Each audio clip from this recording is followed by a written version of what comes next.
আসসালামু আলাইকুম সুপ্রিয় দর্শক, আশা করি সকলেই ভালো আছেন। 2025 সালের এইচএসসি পরীক্ষা মাত্র 25 মিনিট আগে ফেনী সরকারি কলেজের পরীক্ষা কেন্দ্রে এক বুকফাটা কান্নায় নীরবতা ভেঙে যায়।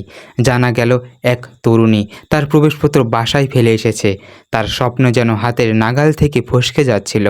ঠিক তখনই দায়িত্বে থাকা পুলিশ অফিসার এসআই মোতাহার হোসেনের দৃষ্টি পড়ল সেই ভেঙে পড়া কিশোরীর দিকে। মেয়েটি অস্বাভাবিকভাবে তার মোবাইল ফোন কেড়ে নিয়ে বাসায় কল করছিল, কিন্তু মোতাহার হোসেন ক্ষোভ দেখালেন না, বরং তার কণ্ঠ ছিল প্রশ্রয় আর কোমলতা। তিনি জিজ্ঞেস করলেন, কি হয়েছে মা? মেয়েটি কাঁদতে কাঁদতে বললেন, স্যার, আমি প্রবেশপত্রটা আনতে ভুলে গেছি।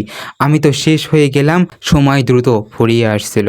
অন্য কেউ বললে হয়তো বলতেন, নিয়ম তো নিয়মই, আর কিছু করার নেই। কিন্তু এসআই মোতাহার হোসেন ছিলেন ভিন্ন।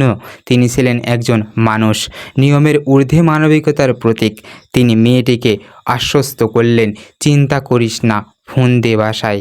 কেউ যদি আনতে না পারে আমি নিজে যাব, সমস্যা নেই, আমার মোটরসাইকেল আছে। মেয়েটি বাসায় ফোন করলো, কিন্তু সময় মতো কেউ পৌঁছাতে পারবে না বলে জানান। মোতাহার আর এক মুহূর্ত দেরি করেননি। তিনি নিজের মোটরসাইকেলে মেয়েটিকে উঠিয়ে সময়কে হার মানাতে ছুটলেন। রাস্তায় জ্যামের ব্যস্ততা, গতি নিয়ন্ত্রণের চ্যালেঞ্জ ছিল, কিন্তু মোতাহার হোসেন সামনে তখন একটাই লক্ষ্য, একটি মেয়ের স্বপ্ন যেন আর ভেঙে না পড়ে। অন্যদিকে পরীক্ষা কেন্দ্রে তখন প্রায় সময় শেষ, ঘড়ির কাঁটা দ্রুত ঘুরছে। শিক্ষকরা দুশ্চিন্তায়, সহপাঠীরা উচ্চকণ্ঠায় তাকিয়ে, মেয়েটি ফিরবে তো নাকি সব শেষ? সঠিক সেই মুহূর্তে ভেঙে পড়া সময়ের বুক চিরে শোনা গেল এক শব্দ, মোটরসাইকেলের গর্জন। এসআই মোতাহার হোসেন ফিরলেন, হাতে সেই প্রবেশপত্র। মেয়েটি তখন চোখ আবার ছলছল করছে, কিন্তু এবার তো সুখের অশ্রু নয়, কৃতজ্ঞতার অশ্রু। মেয়েটি দৌড়ে পরীক্ষার হলে ঢুকলো এবং শেষ মুহূর্তে পরীক্ষায় বসতে পারল। একটি মেয়ের যেন নতুন করে শুরু হলো। এই ঘটনা শুধু একটি প্রবেশপত্র পৌঁছে দেওয়ার ঘটনা নয়, এটি ছিল অবিচল মানবতার গল্প, একজন পুলিশের পেশাগত দায়িত্ব ছড়িয়ে যাওয়ার সাহসিকতার প্রমাণ।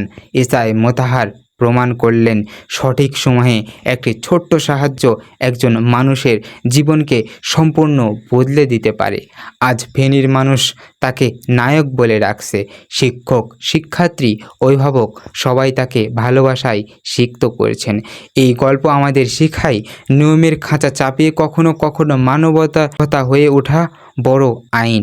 এইচএসসি পরীক্ষার্থীর জন্য কিছু তথ্য।